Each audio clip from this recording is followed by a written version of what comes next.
Listo. Gracias, compañero.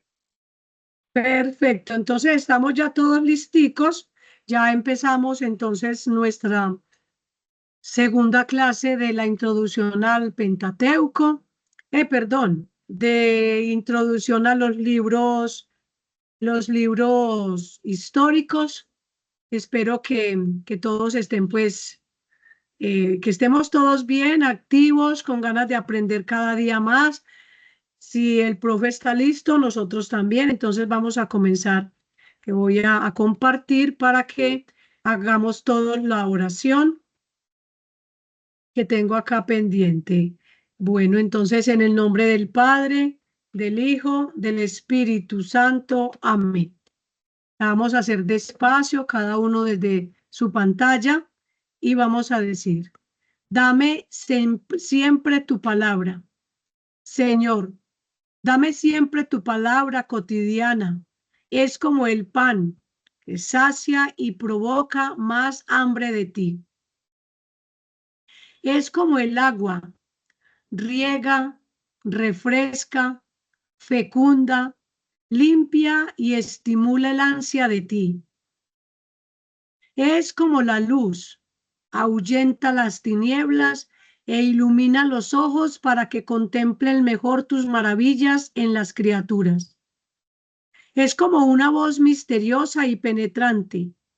Cuestiona y responde, entristece y alegra, socorre en el sufrimiento y abre a la esperanza. Es como espada de doble filo. Es como espada de doble filo. Penetra en el infinito del ser. Perdón que no me baja acá.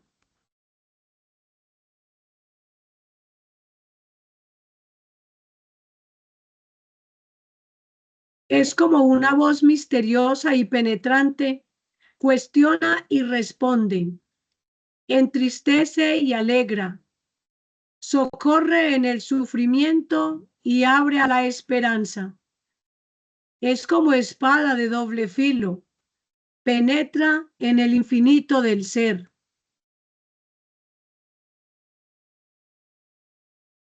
Hiere y sana. Angustia y libera. Inquieta y trae la paz.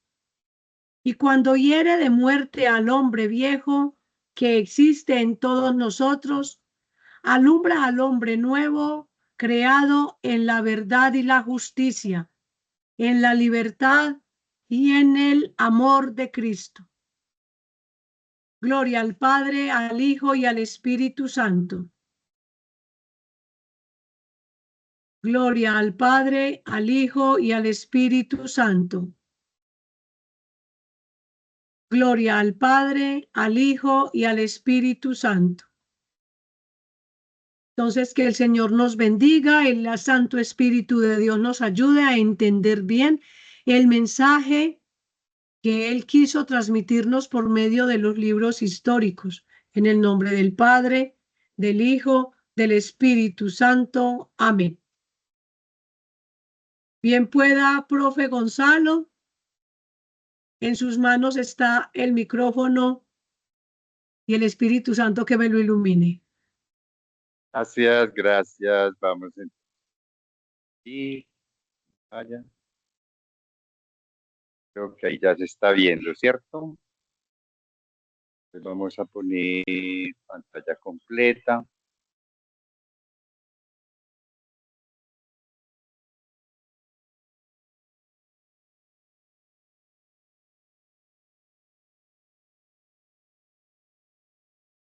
Muy buenas noches para todos, para todas. Sean pues bienvenidos, bienvenidas. Gracias, Adrianita, por la oración tan bonita que nos preparaste para esta noche.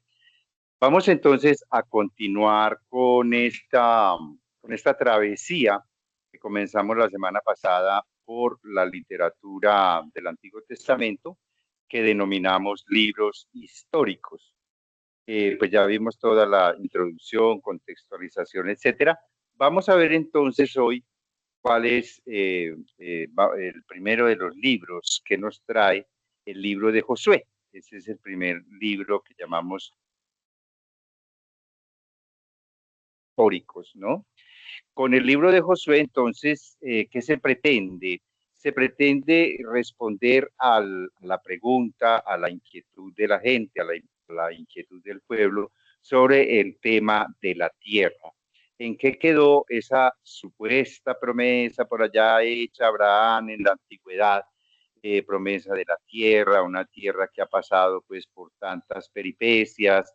Recordemos que la gente que está ahora, pues decíamos la semana pasada, los que están haciendo todo este trabajo de redacción, de ajustar toda esta literatura que ellos tenían, pues son una comunidad que se ha venido formando a través de tradiciones, a través de relatos, a través de historias que se cuentan de generación en generación y a través, y también pues ya ellos, como decíamos la semana pasada, tienen una gran cantidad de materiales escritos de esas tradiciones, no exactamente historias como tal, sino relatos que fueron surgiendo a lo largo de la historia del pueblo sin ninguna, digámoslo así, fundamentación histórica como se exigiría hoy en día, las pruebas históricas, etcétera, etcétera, sino unos relatos que tenían que ver con muchas cosas. Y entonces eso es lo que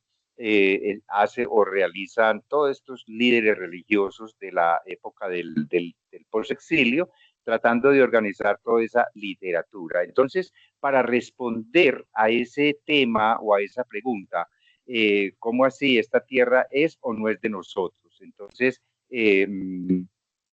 ya nos dimos cuenta que esa respuesta no quedó aclarada en la Torá. En los primeros 5 libros se hablaba de la promesa, se hablaba de esclavitud, se hablaba de liberación, se hablaba de travesía por el desierto, pero en ninguno de los libros del Pentateuco se contó la historia de la conquista efectivamente, de cuando en concreto Dios entregó esta tierra al pueblo de Israel.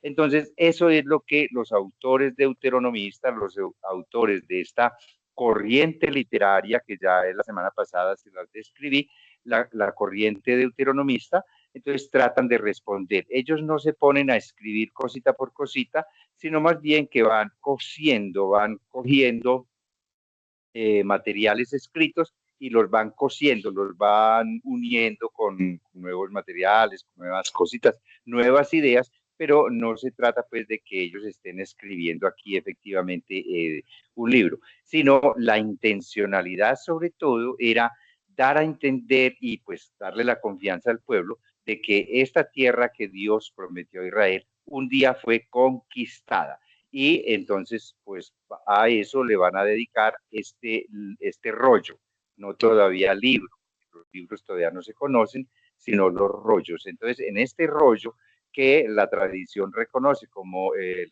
rollo de Josué, pues aquí nos cuenta todo lo que tiene que ver con la conquista de este territorio que tenemos aquí al frente en la pantalla. Ya lo tenemos ahí pues con la distribución de las tribus, etcétera, pero pongo aquí este mapita para que entendamos cuál es el territorio en cuestión, el territorio de Canaán, el territorio que incluía tanto el occidente del río Jordán, que está aquí en el centro, como el oriente. Ese era todo el territorio, digámoslo así, inicial. Tradicionalmente ese era el territorio de Israel. Entonces, eso, repito, es como la manera en el libro de Josué se va a narrar la conquista de ese territorio para responder a la inquietud de cómo así este territorio es de nosotros o no es de nosotros. Entonces, obviamente que aquí una de las primeras cosas que tenemos que tener en cuenta, si nosotros nos ponemos a leer el libro de Josué, de pronto nos va a dejar como muchos sabores amargos, más amargos que dulces. ¿Por qué? Pues porque es un libro de mucha violencia, es un libro de muchas matanzas, es un libro de mucha, digámoslo así, desplazamientos forzados, de todo lo que esa terminología que ya es como tan familiar para nosotros. Eso es lo que básicamente vamos a encontrar en el libro de Josué. Pero, pues para ello entonces tenemos que hacer conciencia de que esta literatura no es una crónica, no es que alguien tomó nota efectivamente cómo sucedió cada cosa, sino, repito, estos fueron relatos que surgieron posteriormente y en este momento que los líderes religiosos de Israel están organizando esto, la idea es no tanto contar la historia como fue, sino de, digamos, mostrar una reflexión, es decir, una relectura de esa historia. Y para ello, pues se valen de una cosa que llamamos géneros literarios. Entonces, por supuesto que si se trata de contar una historia de conquista, por supuesto que le vamos a poner al protagonista de la historia, lo vamos a engrandecer, le vamos a poner muchos elementos de valor, es decir, de valentía, de, mejor dicho, de mucha capacidad de liderazgo y de todas esas cosas. Y entonces, por eso el libro de Josué, digamos, ahorita vamos a ver qué otros géneros literarios tiene, pero en un sentido más muy general, el libro de Josué está escrito en un género que llamamos épico, es decir, unas narraciones que narran, valga la redundancia, narran, digamos, enfrentamientos, batallas, conquistas, donde siempre pues hay un ganador y ese ganador o ese vencedor siempre va a ser Josué y el pueblo que él lidera. ¿Qué materiales, podríamos decir, empleó los autores acá del libro de Josué? Porque entendamos también que el libro de Josué no es escrito por un solo autor. Ya sabemos que es un grupo el que está detrás de ese libro y que es un libro que se compone de muchos materiales y es un libro que también tiene etapas de redacción, ¿verdad? A lo largo de la historia se fueron, digamos, componiendo, sobre todo, y esto siempre, siempre tengámoslo presente, todos los textos de la Biblia, todos los textos de los que podemos leer en la Sagrada Escritura, siempre, digámoslo así, llegaron a esa fase de ser escritos para responder a situaciones críticas de la comunidad. Nunca salió un libro, pues así, ay, bueno, les presento mi libro que escribí en mis horas de ocio, en mis horas de, de, de, de, de vagancia. No, los libros de la Biblia se escribieron siempre con una intencionalidad que era responder a situaciones críticas de la comunidad, de las situaciones críticas de fe, de desesperanza, de desconcierto, de desconsuelo, de decepción. Para muchas cosas fueron surgiendo textos, fueron surgiendo relatos, fueron surgiendo narraciones. Y entonces lo que encontramos aquí es eso, una cantidad de materiales que fueron surgiendo a lo largo del tiempo y que ahora un grupo se encarga de organizarlos y como ya les he dicho y seguiré repitiendo, se encarga no solamente de poner este pedacito, pongámoslo aquí, este también y este enseguida y este más allá.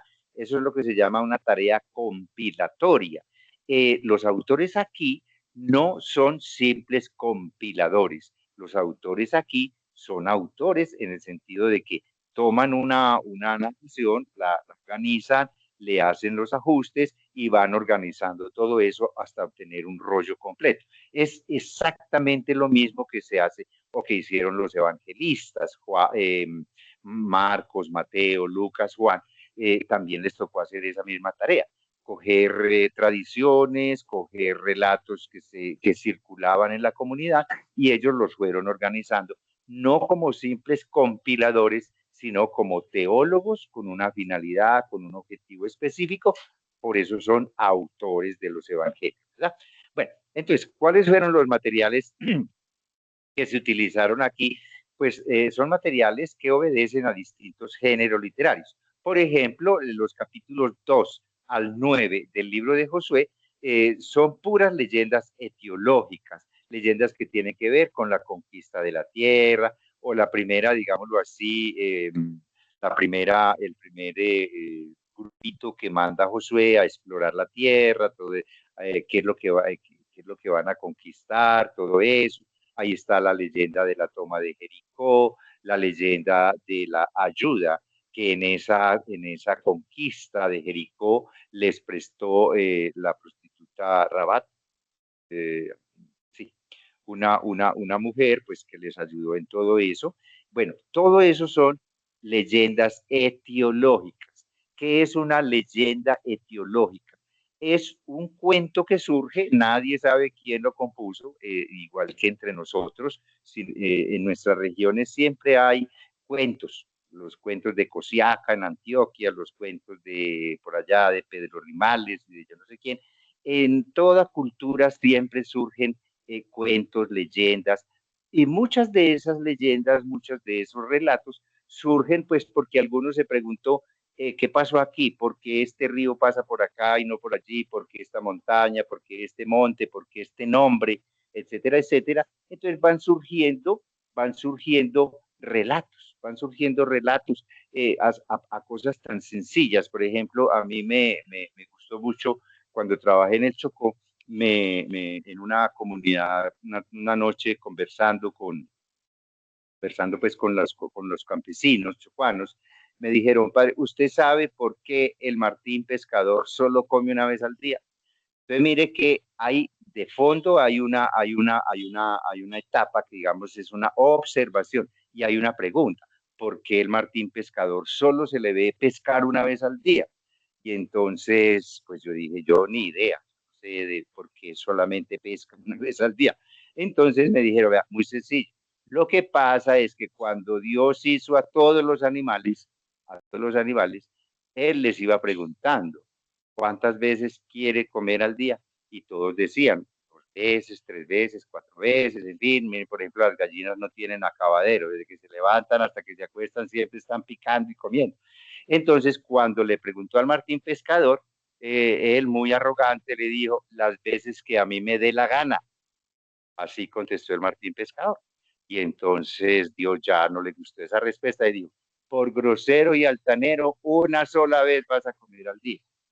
Entonces, mire, eso y la gente lo cree, y la gente dice, porque es que el Martín Pescador, que es un ave, se puso de grosero y Dios lo castigó a solo comer una vez al día.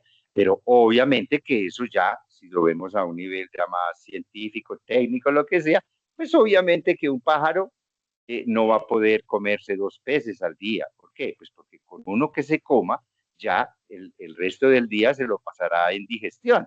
Entonces, pero eso no lo analiza así, digamos, la conciencia cultural, sino que este es un ejemplo para decir que también en la Biblia encontramos muchos relatos parecidos al del Martín Pescador, parecidos al del Martín Pescador. Por ahí me contaron otra muy interesante que después la miramos. Bueno, entonces, las leyendas etiológicas son eso, son leyendas que no tienen ningún fundamento, digámoslo así, histórico como tal, sino que trata, es un relato, una etiología, es un relato grande o pequeño que trata de responder a preguntas como qué, por qué, esto por qué así, esto por qué asá, cómo fue esto, cómo se realizó aquello, etcétera, etcétera.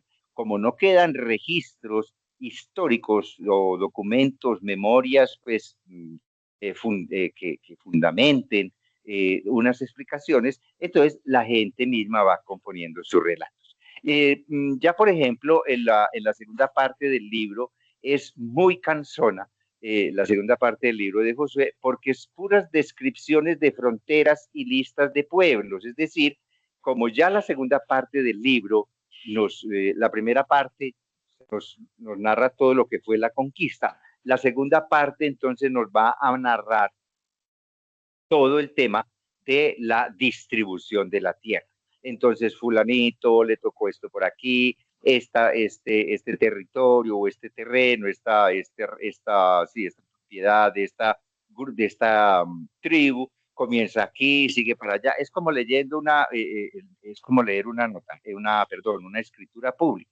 Ustedes van a leer la escritura pública o la escritura de su casa, o en fin, por aquí linda con fulanito de tal, por este lado con peranito, por allí con... Entonces, eso es una descripción de fronteras y listas de pueblos. Eso es básicamente toda digámoslo así, la segunda parte. Eso es un género literario. puede considerar así: descripción de fronteras y listas de pueblos. Hay unas narraciones heroicas y ahí es donde, donde podemos pues aplicar más el género épico. ¿Por qué? Pues son narraciones heroicas, donde obviamente el protagonista de todo este trabajo de la conquista es Josué, entonces él va a ser el héroe de la película y por eso él puede pues realizar todas esas obras, por supuesto que con la ayuda de Dios. También tenemos discursos en el libro de Josué, tenemos dos discursos, el primero está en el capítulo 1 y el segundo está en el capítulo 23, donde ya básicamente Josué se está despidiendo del pueblo, les está pues otra vez diciendo, amonestando, diciendo, recuerden que tenemos una alianza, por lo menos mi familia y yo vamos a seguir esa alianza. Yo los confronto, yo los animo para que sigan en esa alianza, porque yo ya estoy anciano, ya estoy próximo a terminar mi ciclo. Y bueno, ese es el discurso del capítulo 23, digamos que es un discurso de despedida. Y también tenemos otro pequeño género literario, otro subgénero más, que se llama credo o profesión de fe. Eso lo encontramos en el capítulo 23 del versículo 1 al 13, donde ya Josué dice, bueno, yo he defendido, yo he tratado pues de hacer todo este trabajo, porque sé y estoy consciente de que Yahvé nos ha asegurado a nosotros todo esto. Es decir, hace ahí todo un credo, una profesión de fe, y otra vez invita al pueblo. Ustedes verán si quieren seguir unidos al Señor, adherir su fe al Señor, o se quieren ir detrás de otros dioses. Y entonces, pues obviamente que todo el pueblo dice, no, no, no, no, no, nosotros queremos seguir en esta alianza, en este compromiso. Eso no les dura mucho, pero de todas maneras allí le dicen a él que quieren seguir. Como entonces ya hicimos alusión a la forma como está compuesto el libro. Entonces la primera parte del libro pues nos va a narrar la conquista de la tierra, encontramos esa parte, los capítulos 1 al 12, obviamente bajo la dirección de Josué. Lo que básicamente vamos a encontrar allí es la marcha, es decir, recuerden que Moisés termina todo su trabajo al lado oriental del Jordán, donde hace esos tres discursos grandes que están en el Deuteronomio, y ya él se despide, muere y deja como su sucesor a Josué. Entonces, una vez que ya Josué asume la dirección del pueblo, entonces ya comienzan la marcha hacia la tierra prometida, que está allá al frente, digamos que está en el lado oriental del Jordán. Desde esa altura ya ellos pueden divisar la tierra prometida, y entonces eso es lo que nos va a narrar aquí la marcha. Hay una misión de unos exploradores, luego el paso del río Jordán, pues aquí nos quedó faltar, bueno, sí, no nos quedó faltar. Está el paso del río Jordán, es una cosa pues también descrita con muchos detalles, con muchas, pero recordemos siempre que esto es pura etiologías. Luego las conquistas de Jericó y de Ai.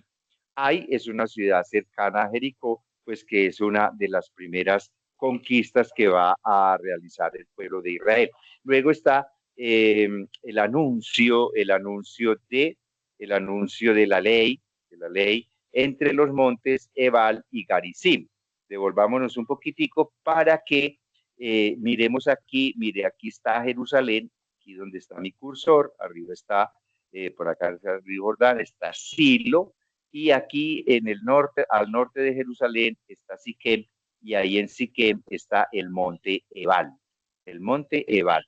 Y más abajito está el monte Gerizim, pero también se le llama monte Garizim. Entonces, eso pues para que tengamos en cuenta o tengamos idea de lo que estamos hablando aquí. En la narrativa nos habla de que entre los montes Ebal y Garizim, que ya vieron que están muy cercanos, ahí hay todo un anuncio de la ley, ¿cierto? De la ley que pues Josué, otra vez como Moisés, anuncia al pueblo. Luego, en vista de que hay un montón de reyes que se unen para atacar a esta gente que están invadiendo, pues hay un pacto con los gabaonitas, se narra también en esta primera parte del libro la conquista del sur del país y pues obviamente se va a narrar aquí la victoria sobre la coalición de los reyesuelos del norte. Estos reyesuelos todavía están sometidos pues a la política egipcia y esto lo vamos a tratar de entender ahora cuando hagamos como una especie de reflexión sobre esto, si fue realmente o si podemos hablar realmente de una conquista o de una reconquista, de una retoma del territorio por parte de estos, pues que ya van adquiriendo una identidad de fe en un Dios, Yahvé para unos, Elohim para otros, pero que en el fondo es el mismo, y unos que estaban ahí, otros que llegaron pues de esa travesía por el desierto.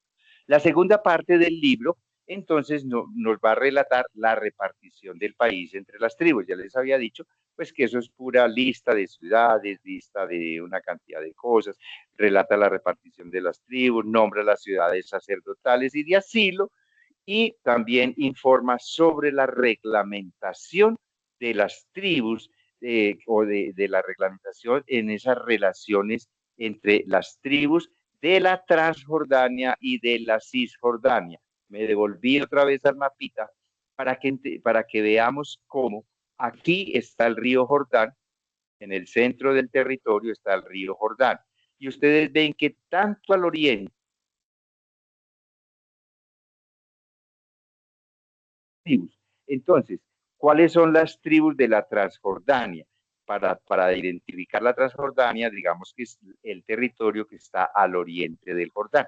Así se dice, cuando uno está aquí en Jerusalén, entonces si se va a referir a este lado del Jordán, habla de la Transjordania, el oriente. Si está aquí, por ejemplo, en el Nebo, en el monte Nebo, entonces para referirse al occidente del Jordán, se dice la Cisjordania, ¿ok? Entonces, mire que hay tribus en la Transjordania, está Manasés Oriental, que eso qué quiere decir, que pues hay otra parte de la tribu de Manasés que también quedó al occidente del Jordán, mírelo, aquí está al sur de Megiddo, o de Megiddo, Megiddo. También está la tribu de Gad y la tribu de Rubén. Posiblemente, pues según la tradición, estas tribus las entregó, perdón, estos territorios los haya entregado el mismo Moisés. Pero digamos que este es el reparto que se puede reconstruir con base en lo que nos habla pues el libro de Josué en esta segunda parte. Entonces, también nos habla de las ciudades de asilo. ¿Qué es una ciudad de asilo? Una ciudad de asilo era una ciudad digamos, de refugio, una ciudad de refugio. ¿Refugio de qué? Refugio de donde se podía refugiar, valga la redundancia también, era una ciudad donde se podía refugiar una persona que sin querer había matado a otro. Por ejemplo, estaban trabajando en una cantera y yo accidentalmente rodé una piedra y maté a un compañero. Inmediatamente eso generaba un requisito, era la venganza de sangre. Si yo maté a alguien, los familiares de ese muerto, pues tenían todo el derecho de cobrar lo que se llama la venganza de la sangre. Por eso no se podía quedar así. Eso no es porque ellos fueran malos, vengativos y rencorosos, sino porque esa era su cultura, esa era su manera de pensar. El que mató, pues tiene que ser una persona que fue matada violentamente, tenía que ser vengada.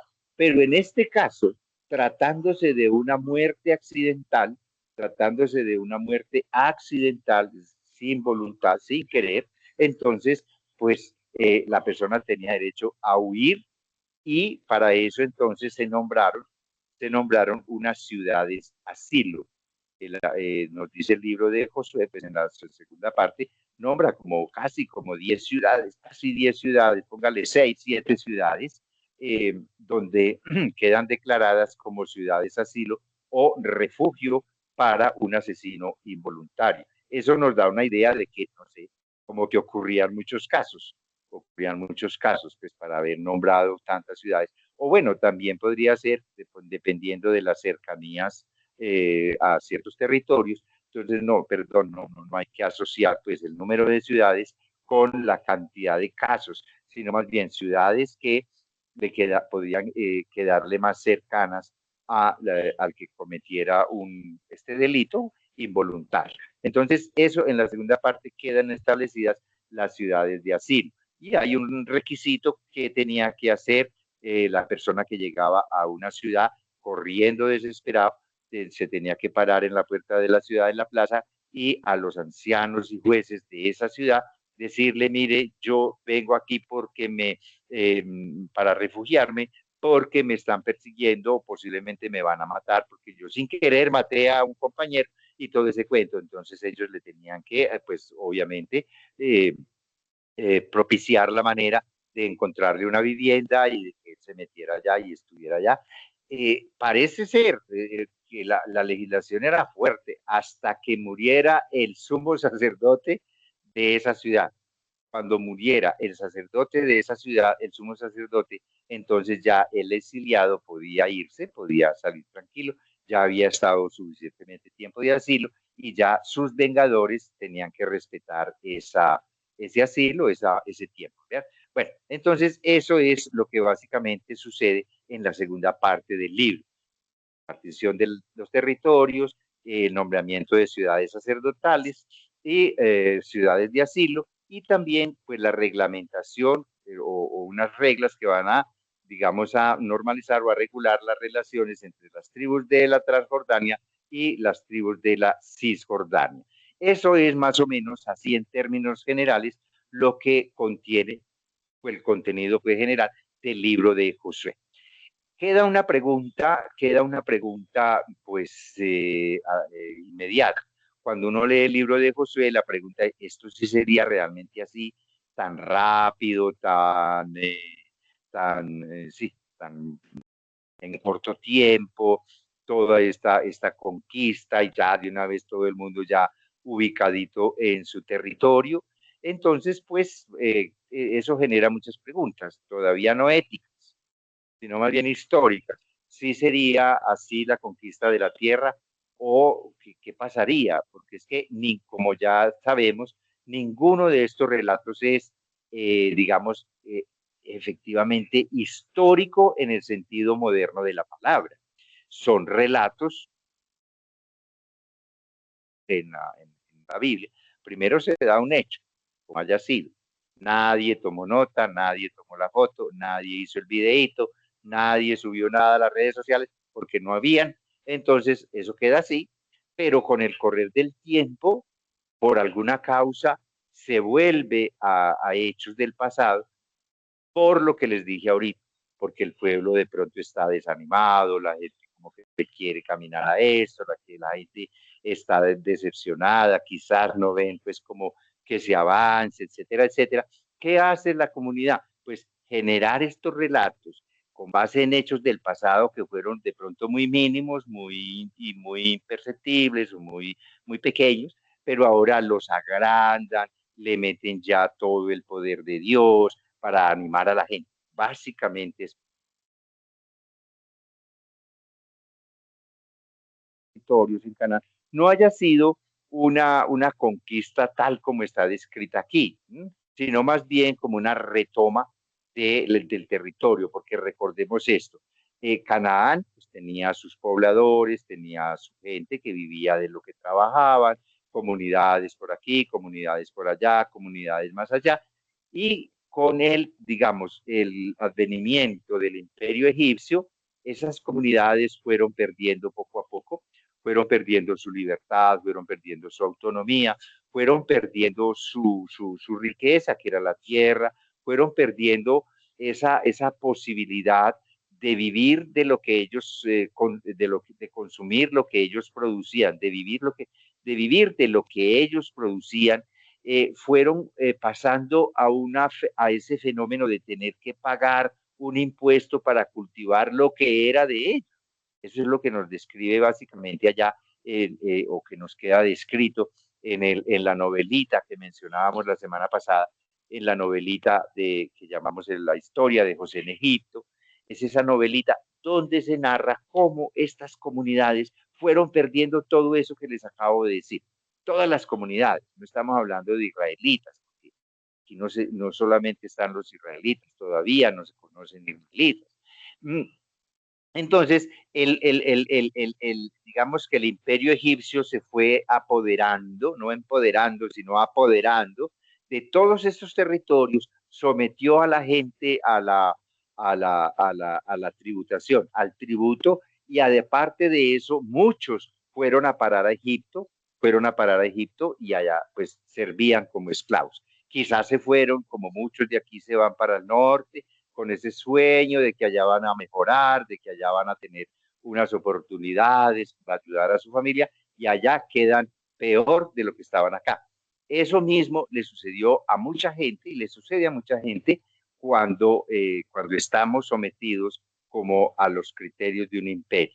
Buscamos la centralidad de ese imperio pensando que allá sí nos va a ir mejor y allá nos va peor. Entonces, eso mismo le sucedió a los muchos, no solamente israelitas, a muchos habitantes de Canaán. Se fueron para Egipto buscando mejores oportunidades y allá quedaron esclavizados. Entonces ya a estas alturas, digámoslo así, cuando Egipto, porque todo lo que sube como palma también comienza a caer como coco, entonces cuando Egipto también el declive, pero eso es normal, eso es natural. Entonces, cuando Egipto comienza a declinar, comienza digamos, a debilitarse, estas comunidades van aprovechando para retomar de nuevo esos territorios, y ahora pues hay todo, digamos, una influencia de mucha gente que salió de Egipto, salieron y traen como ese proyecto, quizás animados por líderes como Moisés, como Josué, traen ese proyecto de retomar la tierra. Aquí queda descrito como una conquista así bélica, de guerrerista, pero quizás la cuestión no fue tan violenta, ni fue así pues como nos describe aquí esta historia. Hay que repensarla, hay que repensar esa conquista, no con tanta violencia, sino más bien como eso, como retomar lo que era propio de ellos, lo que les pertenecía, volver a tomar el territorio de Canaán, donde todavía hay comunidades que se resisten a estos nuevos, digamos, personajes que van llegando, o que se resisten a entrar en este proyecto de zafarse en la práctica, zafarse de Egipto.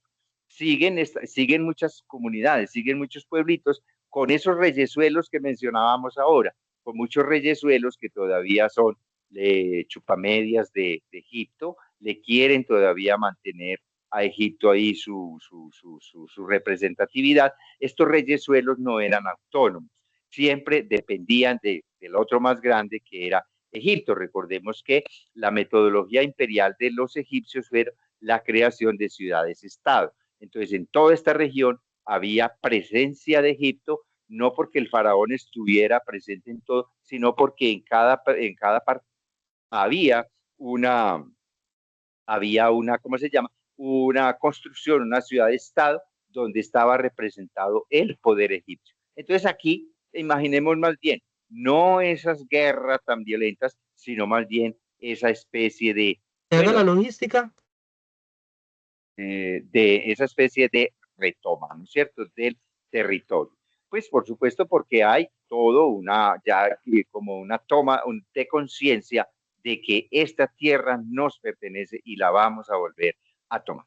Queda, obviamente, es importante que pensemos, y yo creo que una de las cosas más importantes que debemos nosotros agarrar de la lectura de estos libros históricos es hacernos la pregunta: ¿cuál es digámoslo así, el grado de justicia que, que se puede sacar, se puede deducir, o podemos echar mano de estos relatos tan violentos, donde Dios mismo manda matar, donde Dios mismo exige vayan y acaben allá hasta con el nido de la tierra, toda esa cuestión? Entonces, una lectura desprevenida pues nos va a hacer pensar en un Dios absolutamente violento, absolutamente, digamos, parcializado por un pequeño pueblo, y olvidándose que el resto de pueblos pues también son creación divina. Entonces, ¿dónde está, digamos, el amor universal de Dios? ¿Dónde está ese respeto por esa libertad? ¿Dónde está todo eso? Entonces, esas preguntas es muy válida que nos las hagamos. ¿Por qué? Pues porque somos, digámoslo así, funcionarios de la palabra de Dios y alguno nos va a hacer esa pregunta.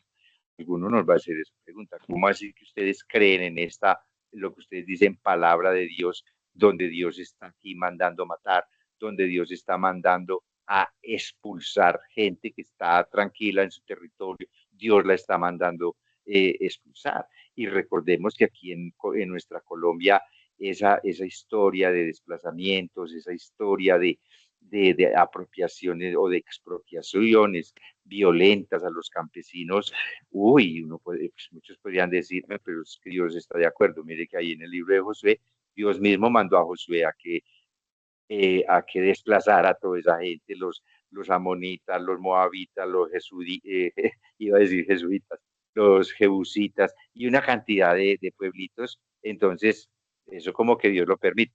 Esa es la pregunta ética que nosotros debemos hacer. ¿Está realmente de acuerdo Dios con que sucedan estas cosas? Entonces, pues obviamente tenemos que volver al tema de la conciencia, al tema de la conciencia. Primero que todo, yo dije ahorita una expresión y la voy a retomar.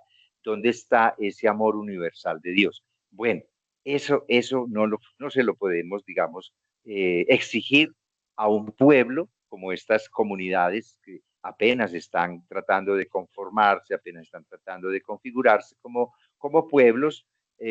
No le podemos exigir que tengan ya un conocimiento o como digamos, una concepción de que Dios es universal, porque nadie tenía en el panorama, en el contexto, nadie pensaba en un Dios para todo el universo, como ya hoy en día es normal para nosotros, pensar en un Dios universal, en un Dios, digamos, omnipotente, omnipresente, un Dios para todos. Eso no lo tenía la gente.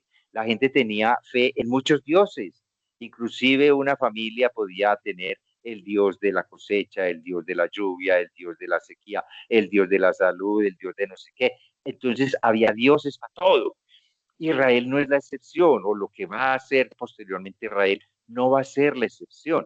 Recordemos que Israel es un conglomerado muy heterogéneo de proveniencias, aunque nos dice, pues obviamente nos dice el libro del Génesis, que son las 12 tribus, que son descendientes directos de Jacob, Jacob descendiente de Isaac, Isaac descendiente de Abraham. Eso es la teología digamos, de la genealogía, el sentido teológico de esa genealogía.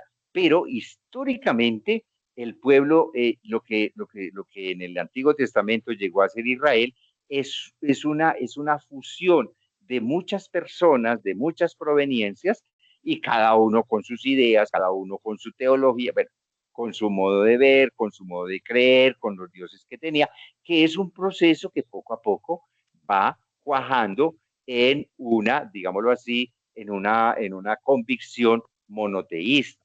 Ese monoteísmo no lo va a lograr Israel hasta después del exilio, hasta después del exilio, es decir, hasta hace poquitico, en el 587 antes de la era cristiana, logra entender Israel que no hay dioses para todo lado, no, que solo hay un Dios, y en ese Dios es en el que hay que creer, toda esa cosa. Bueno, entonces, esa universalidad no la podemos exigir aquí. Ellos están pensando en un Dios que digamos, los autoriza, los habilita, les da eso, le atribuyen a Dios, digamos, ese movimiento de la conciencia. Esta tierra es nuestra y el Dios en el que creemos nos respalda.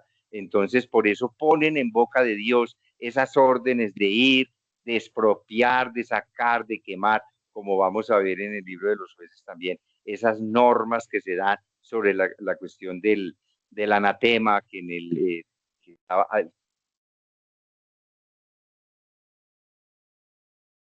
podía quedar nada, todo lo tenían que reducir a cenizas. Era una manera también como de ir demostrando, mire, lo que había aquí como divinidad quedó vuelto cenizas, ahora está la divinidad nuestra, es la que manda y es la que va a empezar a mandar aquí a raíz de la victoria que hemos logrado acá.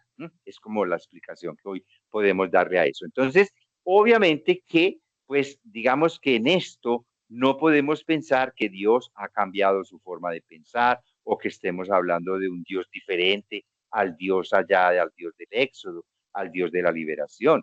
No, si hablamos del Dios de la liberación, pues obviamente no podemos hacer, pues tomar como literalmente estas afirmaciones o estos relatos que encontramos en el libro de José, bueno, en toda la escritura, pero particularmente en el libro de José. Bueno, entonces ahí poco a poco Israel va entendiendo como todo ese fenómeno el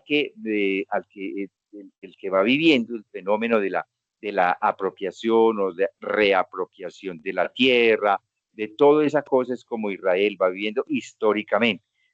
Obviamente que en el texto uno puede ver otras cosas diferentes, pero una vez que nosotros leamos el texto, tenemos que pararnos, hacer las preguntas, volvernos, y yo siempre recomiendo una cosa. Cuando nosotros, y esto para que ustedes lo compartan en sus comunidades, con toda seguridad, en sus grupos siempre va a resultar la pregunta. Pero entonces, Dios, ¿por qué dice en la Biblia que Dios creó al hombre, que Dios creó, que esto, y por qué también comienza a verse que Dios manda a matar? O en el mismo Génesis, mire que en el capítulo 1 nos habla de un Dios creador, de un Dios todo chévere, que creó al hombre, lo formó del barro, le insufló su espíritu y toda la cuestión. Y ya por el capítulo 5 está acabando con todo mediante un diluvio. Entonces, ¿en qué quedamos? ¿Dios es creador y es destructor al mismo tiempo? No. Lo mismo en el Dios de la libertad, el Dios liberador, el Dios que no tolera el dominio de uno sobre otros. En ese Dios tenemos nosotros que fijarnos y quedarnos. Entonces, como la Biblia, siempre nosotros tengamos esto presente.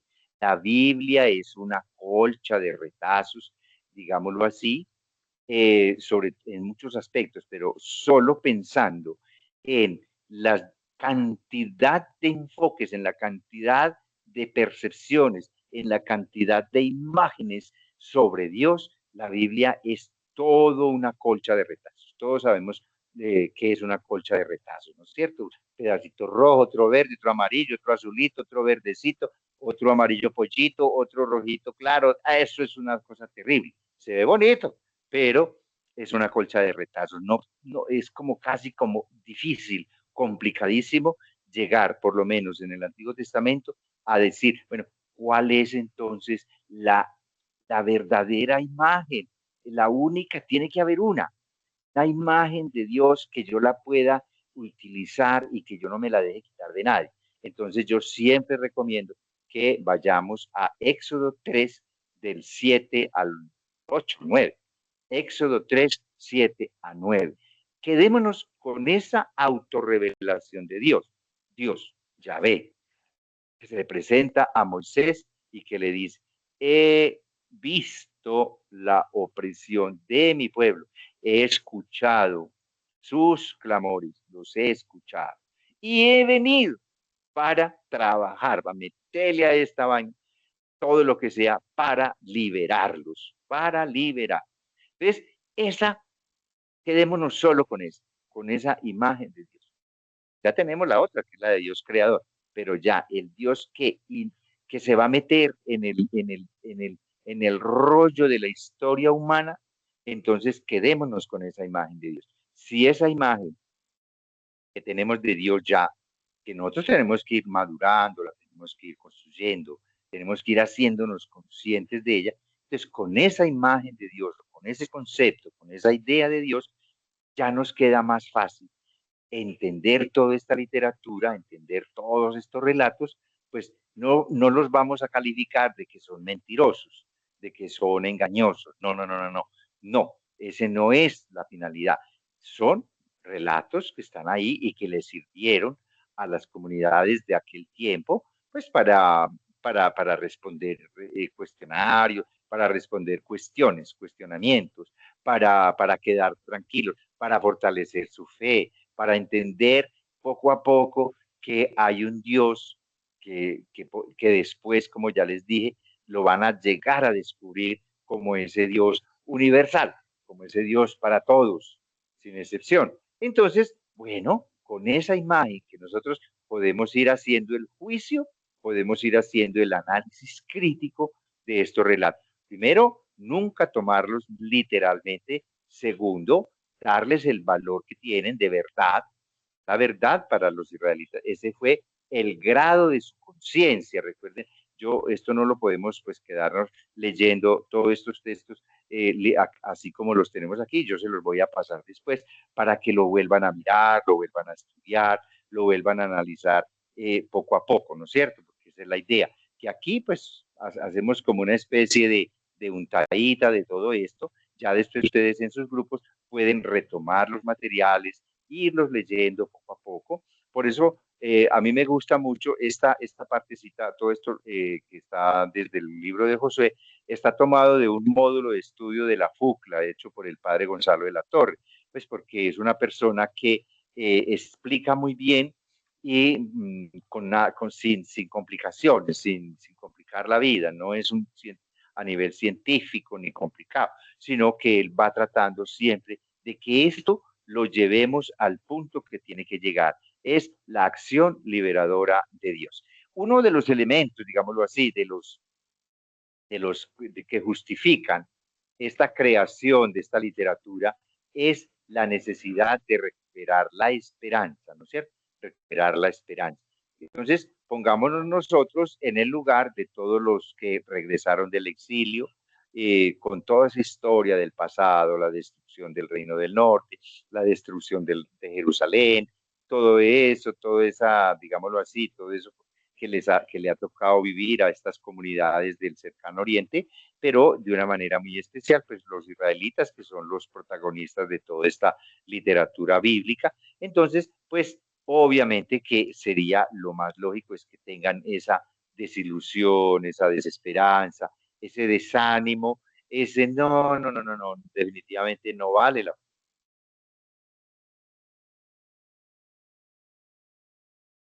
enseñado, es un Dios pues como que no funciona, porque ya como veíamos la otra vez, cuando los babilónicos destruyen Jerusalén, quedó demostrado que el Dios babilonio Marduk pues era más poderoso que Yahvé, por ese concepto que había de que en las luchas, en las batallas, cada bando tenía un Dios y la parte vencedora no era ese ejército, era Dios, el Dios de ese ejército, el que había vencido al Dios del ejército enemigo. Entonces, la conclusión de la caída de Jerusalén, Marduk fue más poderoso que Yahvé. O sea, eso de Yahvé era un cuento muy reforzado. Entonces, obvio que eso es desánimo, eso es ya como que no.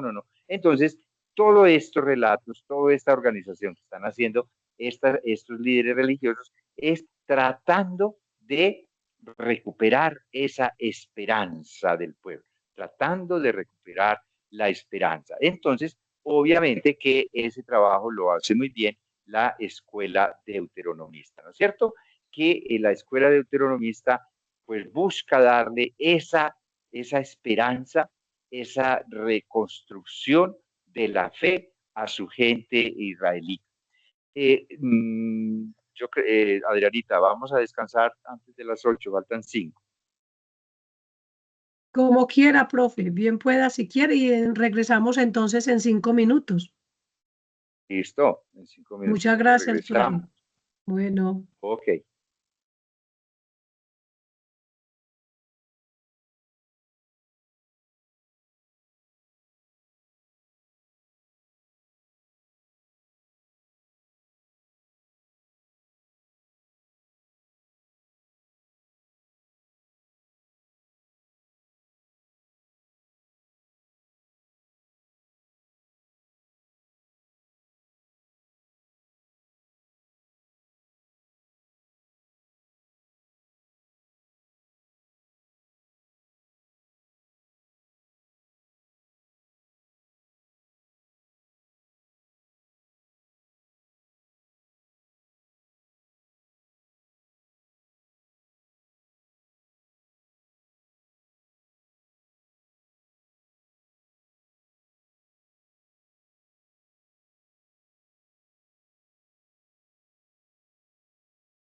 Bueno, ya saben que estamos en el descansito.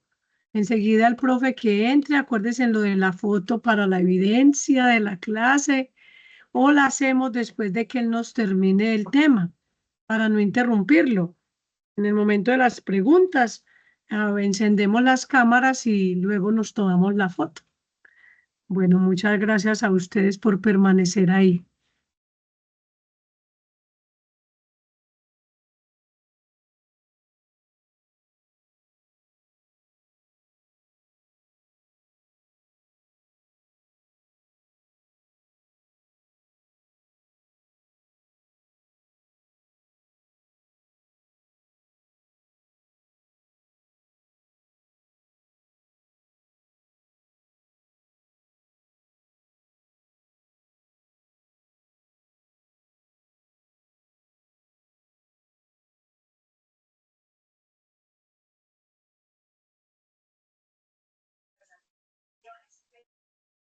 Bueno, vamos a continuar. Bien, prueba, profe Gonzalo. Bueno, tenemos un tema que es interesante y que vale la pena que pues, aclaremos en todo este rollo de los libros históricos. Se nos narra o se nos cuenta por allá en el libro de los números, o se habla en ese libro de los números, capítulo 21, versículo 14, menciona un famoso libro que no se conoce, no se sabe dónde quedó, dónde fue a parar, que habla del libro de las guerras de Yahvé.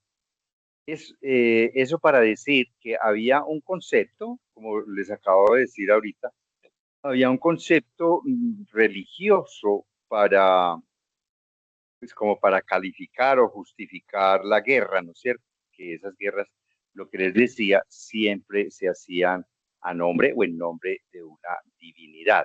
Entonces, pues obviamente que eso autorizaba, digámoslo así, autorizaba a los agresores a hacer lo que quisieran porque en su conciencia, no porque Dios estuviera mandando realmente eso, sino que en su modo de ver, en su modo de pensar y en su modo de actuar, ellos pues estaban convencidos que todo eso lo hacían por una orden divina, por una orden divina.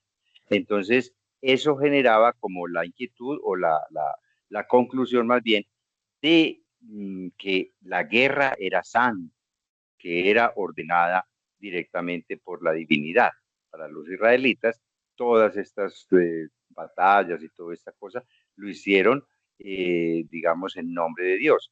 Y lo hacían convencidos de que Dios les estaba, pues, digamos, apoyando, mandando, les estaba dando la fuerza y Dios estaba peleando, pues, de parte de ellos, ¿no es cierto?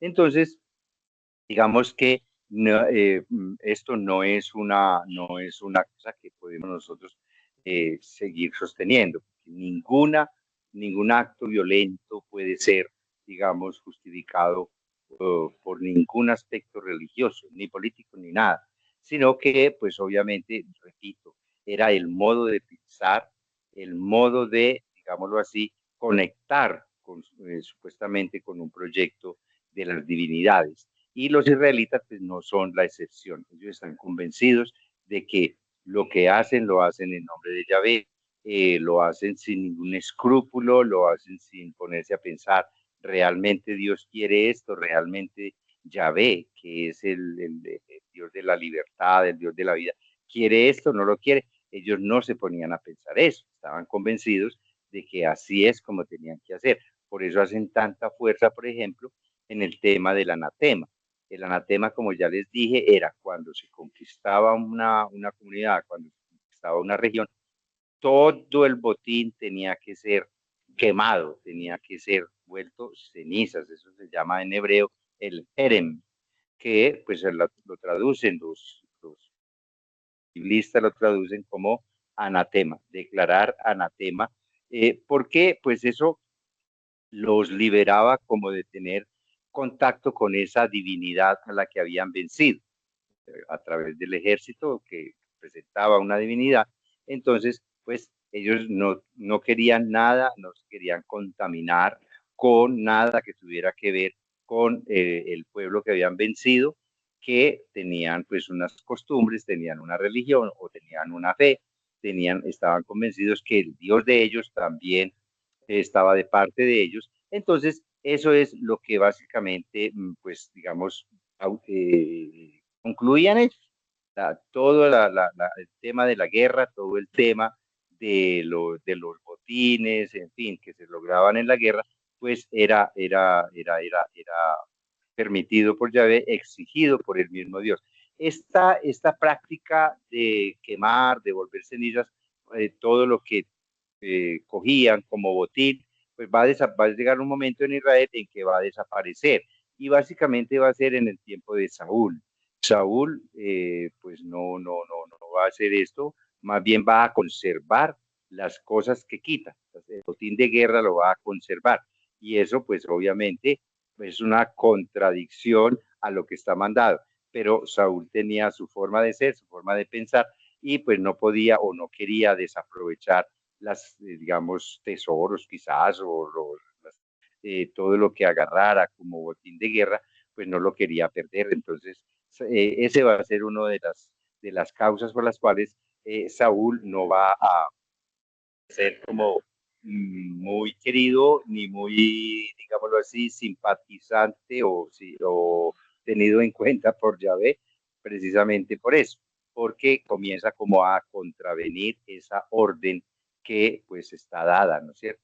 Entonces, eso, el tema de la Guerra Santa, pues obviamente no lo podemos nosotros admitir, pues ya en nuestra conciencia moderna, a pesar de que hay situaciones en donde se pretende hacer creer a la gente que es un servicio que se le está prestando a Dios hasta épocas muy recientes. Ustedes, por ejemplo, si hablan con sus abuelos, todos los que le tocaron vivir esa violencia de los años 30, 40, 50, cuando todavía también inclusive la misma iglesia tenía ese concepto de que fuera de la iglesia no hay salvación, todo lo que fuera en contra de la iglesia había que exterminarlo, había que darle pues como que a hacerlo desaparecer del mapa. Entonces, pues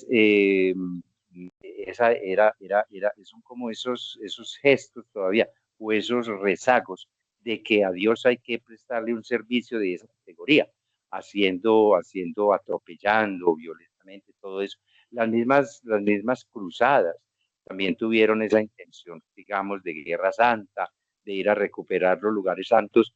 Entonces no importaba todo lo que tuvieran que hacer para, para lograr ese objetivo de recuperar los lugares santos, porque lo hacían en nombre de Dios. Entonces, eso es terrible, ¿no es cierto?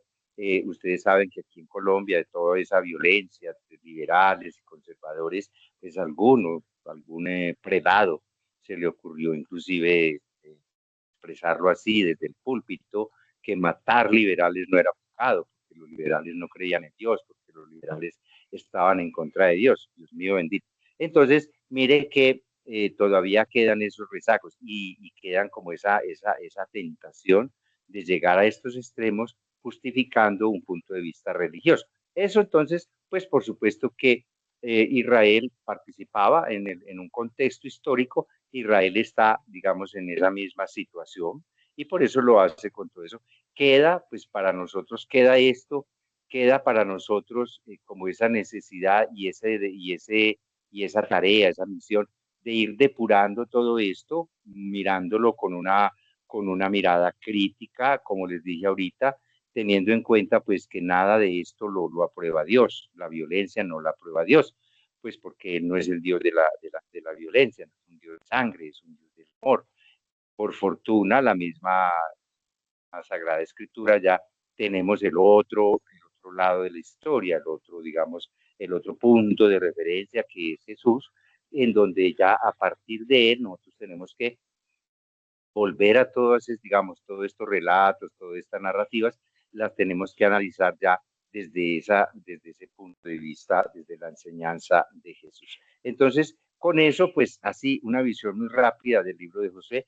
Recuerden nunca renunciar y nunca hacer a un lado, digamos, la conciencia crítica con la cual tenemos que leer toda esta literatura. Pensar que siempre son géneros literarios, que buscaban o tenían una finalidad, animar la conciencia, animar a la gente, reconstruir su fe, también reconstruir su esperanza, que todo esto lo hacían pues como para que volvieran a conectar con ese proyecto de Dios, que era el proyecto de un pueblo, el proyecto de un pueblo libre, autónomo y todo eso, y que pues hoy en día que ellos no leían estos textos con la misma mirada de nosotros. Entonces, pues por supuesto que para nosotros este es como el gran desafío, ¿no es cierto? Ni evadirlos, porque son muy riesgosos, ni asumirlos en esa forma literal. Eso es lo que tiene que ver entonces con el libro de Josué.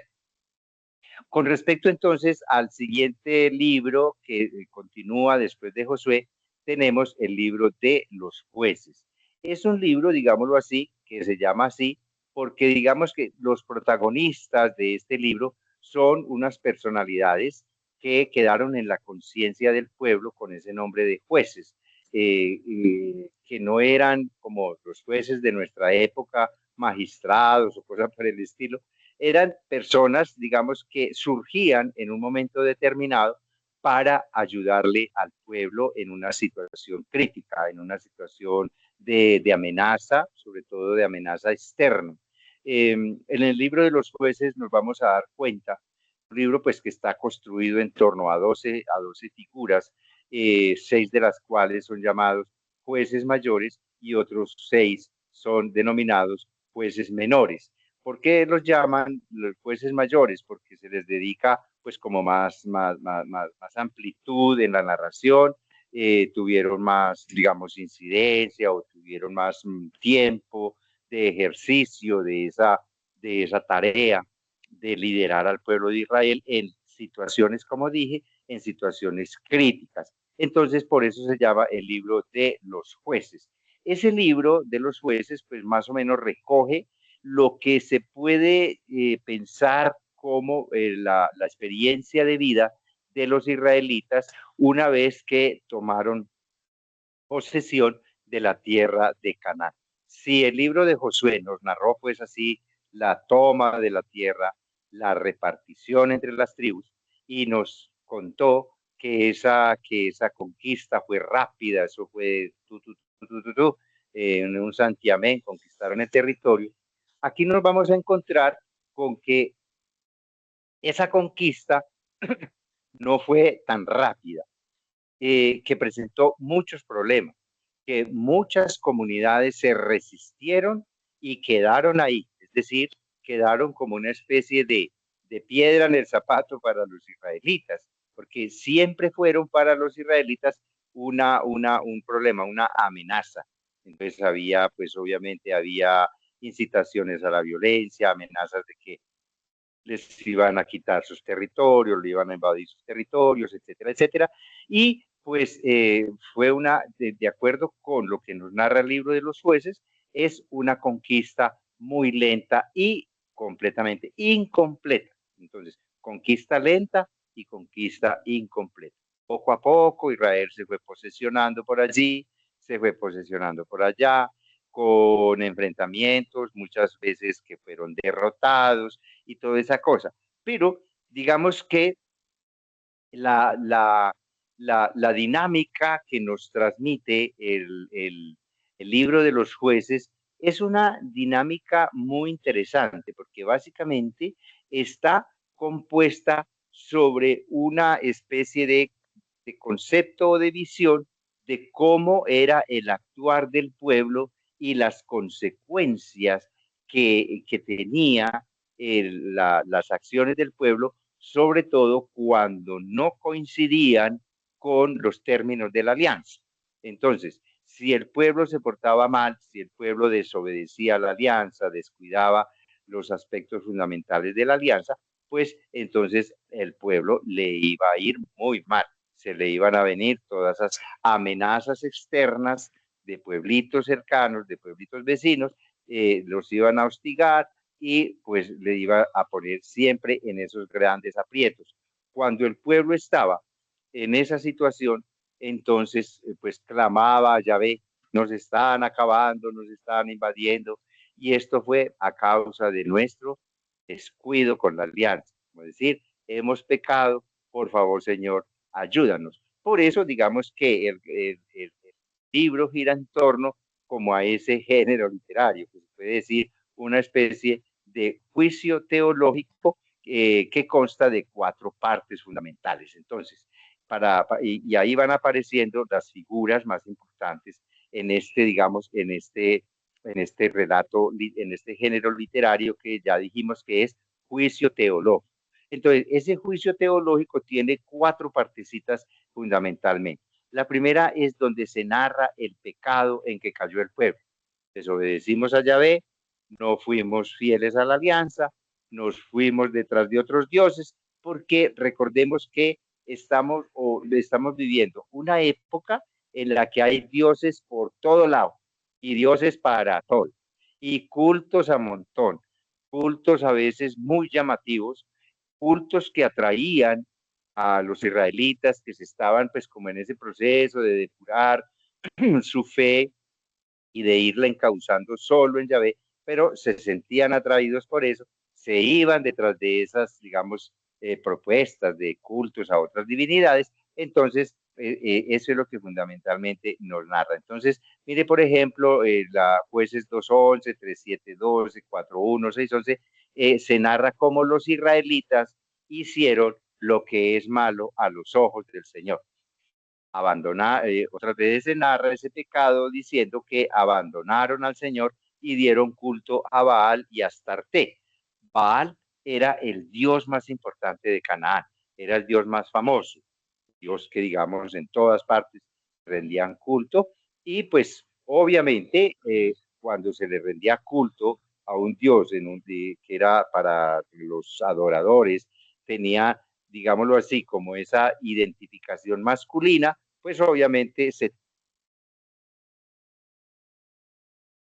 entonces, aunque Astarte no era directamente la esposa de Baal, por lo menos Astarte cumplía también como esa función de equilibrar el culto a un dios con una intuición masculina y el culto a una divinidad en un sentido también femenino. Entonces, en eso cayeron muchas veces los israelitas. Abandonaron al Señor y dieron culto a Baal y a Astarte. Entonces ahí nos narra Jueces 2:11, en el versículo 13, también capítulo 3, versículo 7, 10. Otra manera de narrar el pecado es que se prostituyeron ante otros dioses. ¿Qué se entendieran ellos por prostituirse? Pues era decir que eran creyentes en Yahvé, pero iban también a dar culto a otros dioses. Entonces, esa es la descripción genérica de la situación de pecado que nos narra los autores acá. Entonces, viene, o como ya dijimos, esas desvíos, esas infidelidades, esa prostituirse ante otros dioses, pues va a meritar un castigo. Entonces, el segundo punto del esquemita del juicio teológico es la descripción del castigo que va a recaer, que de hecho recae sobre el pueblo por su pecado. ¿Y cuál es la consecuencia? Pues generalmente es la invasión de otros pueblos que están cercanos, que vienen, se aprovechan de sus territorios, se les mete, los invaden. Pero también, pues obviamente que ese castigo se puede narrar de otras maneras. Por ejemplo, que se encendió contra Israel la ira del Señor. ¿Y cómo se encendió? Mandándoles un pueblo que los castigara, que los invadiera. Otra forma de narrar el castigo es el Señor los entregó en manos de sus enemigos durante 20, 30, 50 años, ¿no es cierto? Eso lo podemos ir confrontando ahí en estas citas que nos muestra el padre Gonzalo de la Torre. Otra manera que nos narra el castigo es el Señor permitió la prosperidad de sus enemigos y sus incursiones contra Israel. Como quien dice, el Señor dejó de mirar a Israel y pues permitía que esos otros pueblos prosperaran más que el mismo Israel.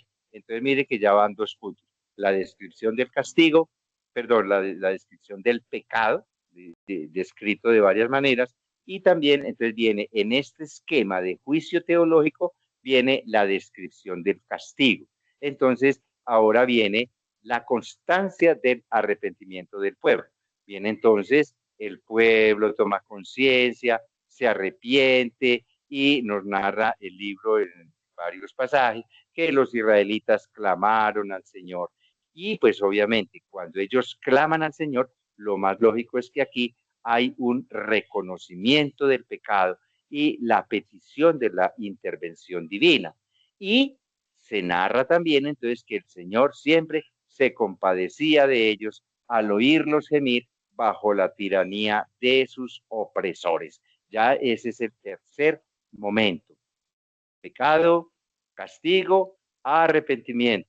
Y pues ahora viene el cuarto punto, es que se proclama la liberación. Entonces, esa liberación consiste en que Dios escucha pues al pueblo y envía a alguien.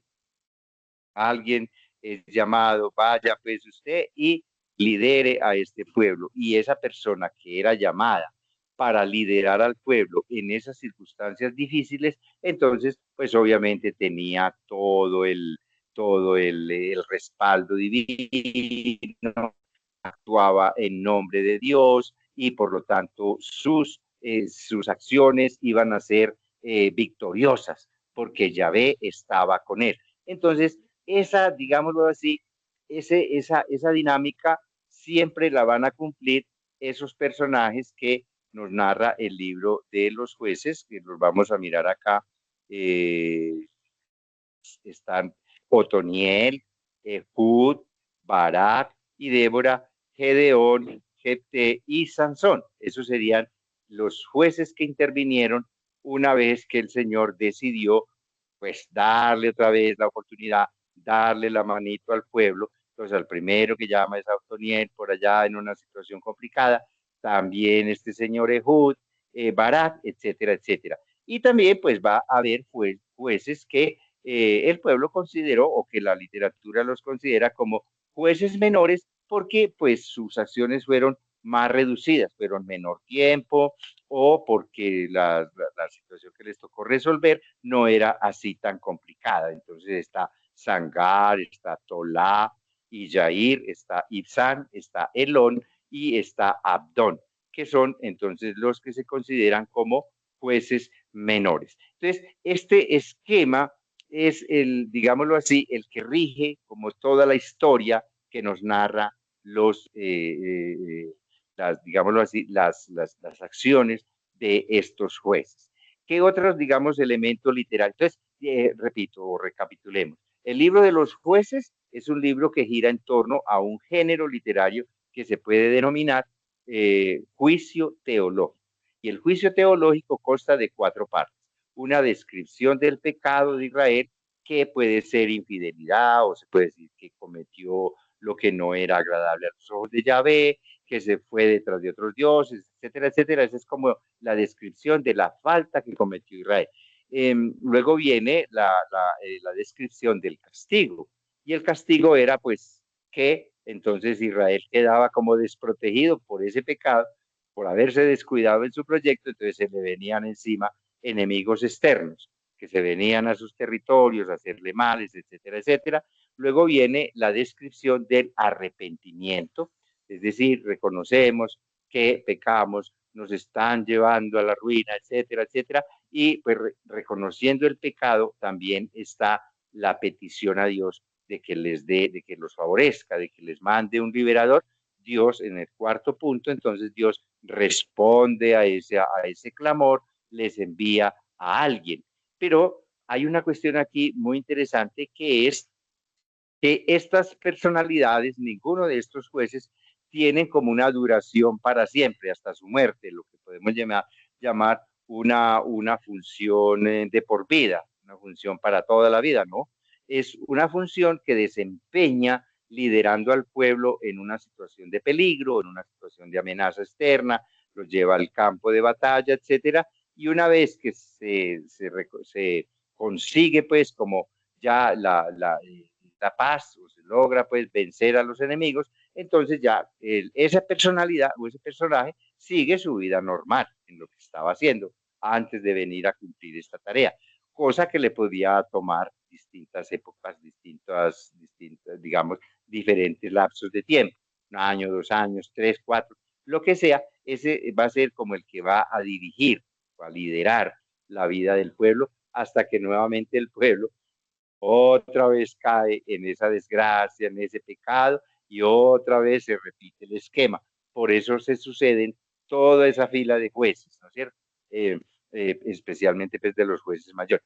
Por lo demás, entonces, el libro de los jueces, en el libro de los jueces encontramos otros géneros más, otros géneros literarios que podríamos llamar géneros menores, como son las listas, los esquemas, las leyendas de tribus y de héroes, sagas etiológicas, culturales. Ya sabemos que es una saga, es una leyenda en definitiva, y algunas tienen la característica de ser una saga etiológica.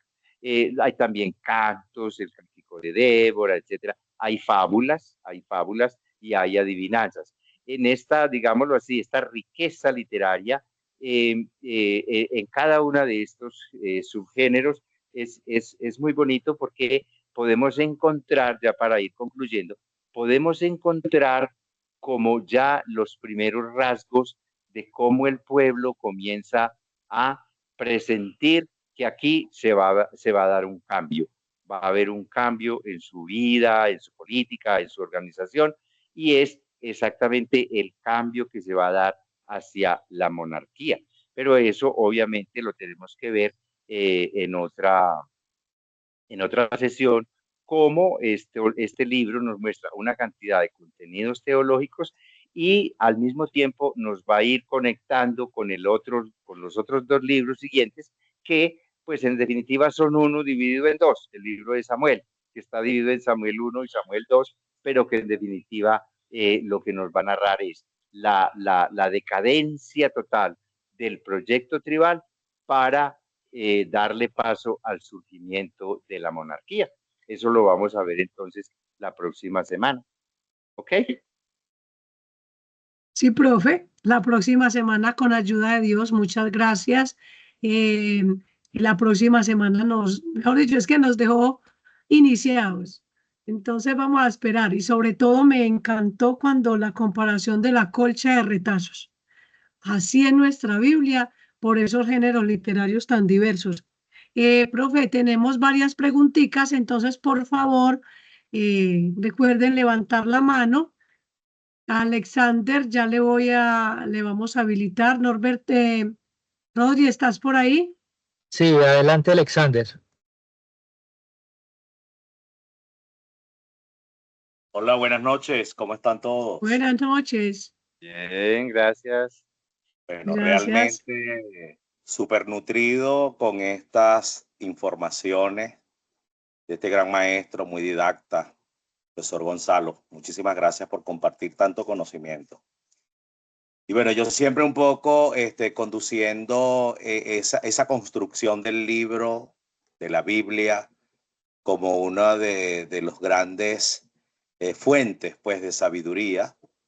Considero que hablando un poco de la última parte que expuso sobre los jueces mayores y jueces menores, mi pregunta va como que ¿funcionan estos jueces mayores y menores como un círculo hermenéutico que de alguna manera iba a conducir al mismo tiempo esa generación de lo que llamamos subgéneros literarios? Sería allí en este caso como las listas, las sagas, las adivinanzas, para la construcción verdadera de ese gran libro, la Biblia.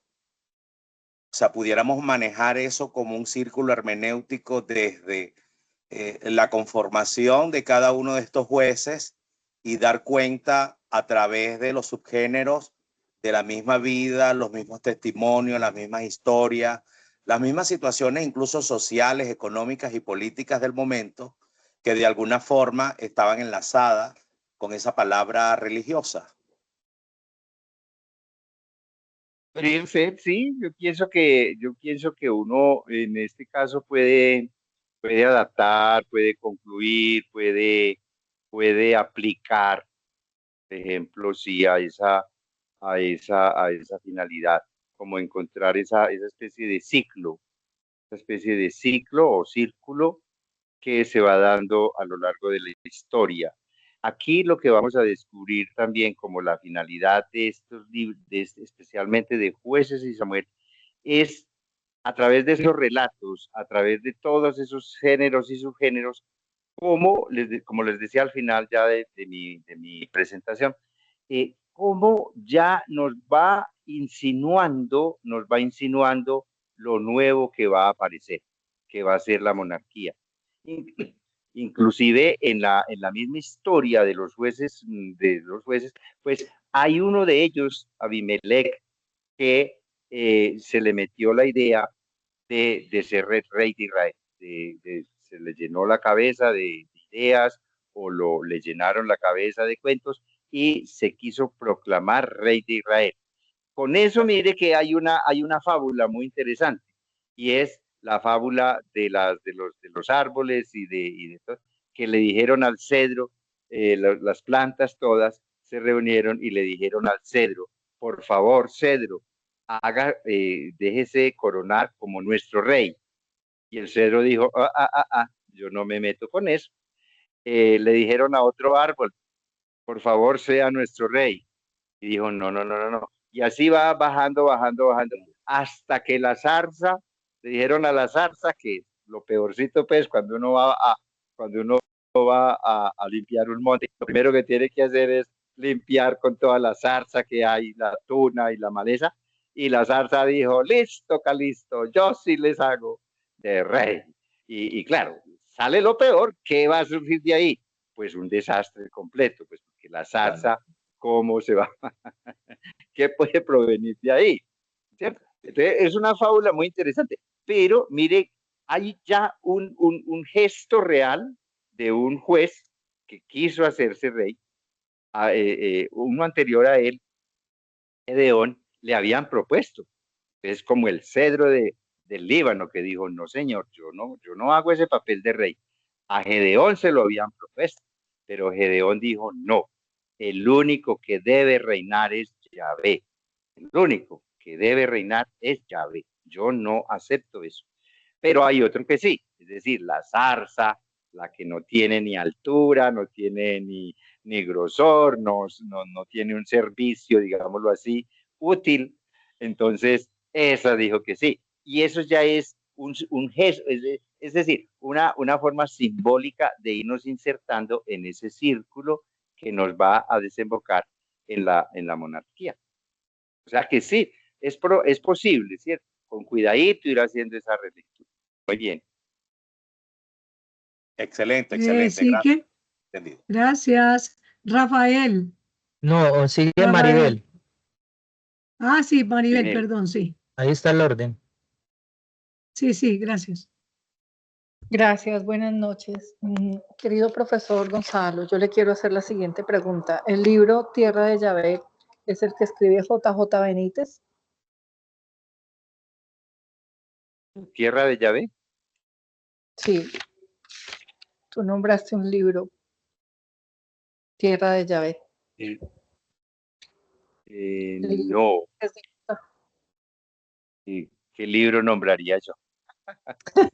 No Pues recuerdo haber nombrado un yo libro. tomé mi apunte y el libro, pues ya tuve la oportunidad de leerlo, entonces no sé si estás hablando del mismo libro, en el cual hablamos que el libro recupera los significados originales de las palabras y las frases, resaltando el verdadero significado predeterminado por nuestro Creador y Padre amado. Ese es el libro del cual yo te estoy hablando, entonces no sé si sea el mismo o sea otro texto que tú hayas nombrado. Te quiero agradecer por la forma y el abordaje tan espléndido que nos das, por esa forma tan fácil y tan práctica de entender todos estos conceptos que en este proceso de academia estamos entendiendo de una manera muy fácil. Mil gracias, Dios te bendiga y que sigamos aprendiendo cada día más de ti. Gracias. Y Maribel, muchas gracias por el comentario. Gracias. Ahora sí, Rafael. Rafael, adelante. Buenas noches, profesor Gustavo. Muy explícita su ponencia. Me tomé aquí porque quiero hacer una pregunta muy compleja. O sea, no quiero leer primero estos 5 renglones y de paso hacer la pregunta para que me la entienda mejor. Porque realmente me queda un sinsabor fuertísimo, porque es un tema muy complejo, porque antes tenía fe, aunque ahora tengo más. Atendiendo su sugerencia de un muy buen análisis crítico, teniendo en cuenta géneros literarios y de fases de tiempo en todos los relatos, en este momento pregunto, ¿podría pensarse, sin deslegitimizar la cita que usted retoma, Éxodo 3, versículos 7-9, con base en el escrito en los relatos de Jueces, de Josué, y teniendo en cuenta que tanta violencia y guerras a nombre de Yahvé hayan en ese contexto podido ser humanamente justificaciones para esta violencia y llegar a un poder? Bueno, con base en esa figura de, o en esa idea, en ese concepto de Dios que yo menciono de Éxodo 3, 7, 9, eso nos ayuda a nosotros entonces a aclarar una cosa que es muy importante, y es, a nosotros asumimos esta literatura bíblica como la palabra de Dios, pero lamentablemente muy poquito se nos ha dicho, y eso es lo que básicamente se pretende a través de todo este trabajo de los claretianos, es que lleguemos a entender que de la palabra de Dios no podemos hablar así en seco, sino que esto que está aquí es palabra de Dios, pero mediatizada por la palabra humana. Y la palabra humana tiende a reflejar, sí, o de hecho, la palabra humana refleja lo que está en su conciencia, está en su corazón. Entonces, estos autores bíblicos, pues obviamente van a reflejar un modo de pensar, una conciencia que para nosotros ya resulta como un poquito chocante o un poquito contradictoria. ¿Cómo así que yo, desde mi fe, puedo garantizar que Dios me inspira para que vaya y acabe allá con esa comunidad, con ese pueblo, les arrebate sus creencias, les arrebate todo, porque es que Dios me manda a eso, porque aquí no puede sino estar el proyecto de Dios? Entonces, lo que tenemos que hacer es, a ver, hay una conciencia de que el proyecto de la libertad, el proyecto de la fraternidad, el proyecto de la solidaridad es el auténtico proyecto de Dios. ¿Cómo lograr que ese proyecto se viva y sea asumido por esas comunidades? Pues obviamente esas comunidades puede ser que lo rechacen, puede ser que... Entonces, pues la literatura, por lo menos aquí la literatura bíblica nos habla de que ese proyecto fue llevado así a la fuerza, porque ellos tenían que purificarse, ellos tenían que hacer desaparecer todas esas divinidades en las que creían y toda esa cosa.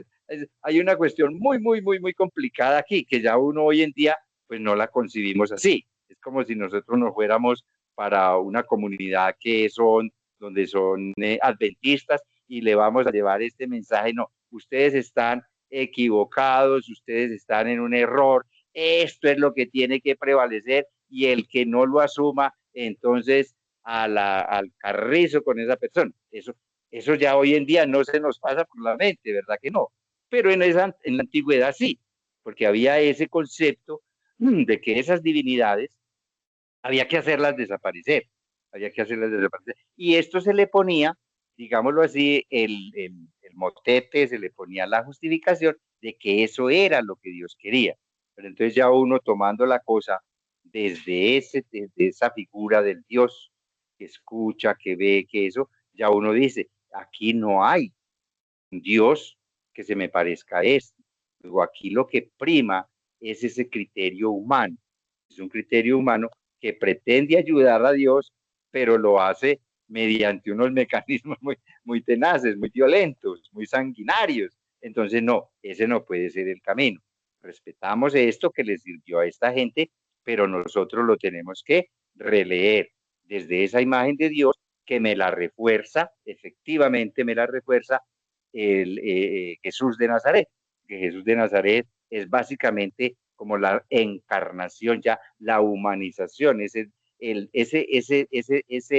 expresión del Éxodo. Jesús es la encarnación de esa figura, ¿cierto que sí? Entonces, claro, ya yo tengo esta figura para el Antiguo Testamento, pero ya tengo a Jesús ya hecho carne, hecho realidad, y es el que me va a apoyar ese nuevo concepto. No sé si te enredé más. No, que yo tengo entendido y tenemos claro todo, que es que al contexto de hoy, con más fe, como lo dije, debemos establecer el modelo de vida encarnado en nosotros mismos, en el amor, en la fraternidad, en el sínodo. Siguiendo esos parámetros o esos dices, construiremos un mejor ser humano, que es la idea, ¿no? Con mucha fe, obviamente. Gracias, profe, me quedó claro. Bueno, listo, Con muchas mucha fe. gracias. Mire, Leonardo, profe, está por ahí. Leonardo Díaz, que iba a preguntar algo.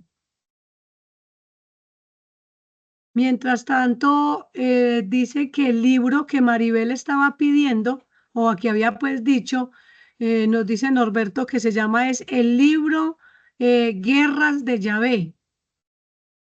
Las guerras de Yahvé. Las guerras de Yahvé Eso. yo creo que es de un autor, Jorge Pixley, me parece.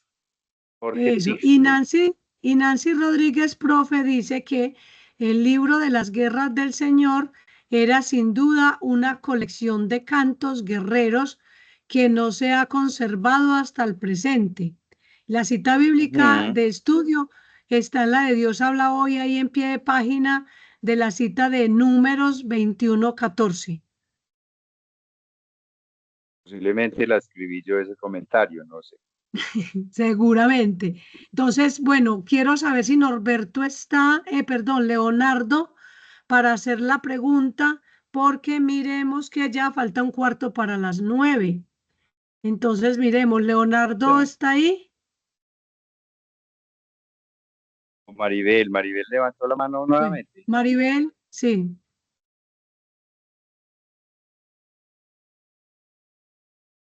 Adelante, Maribel.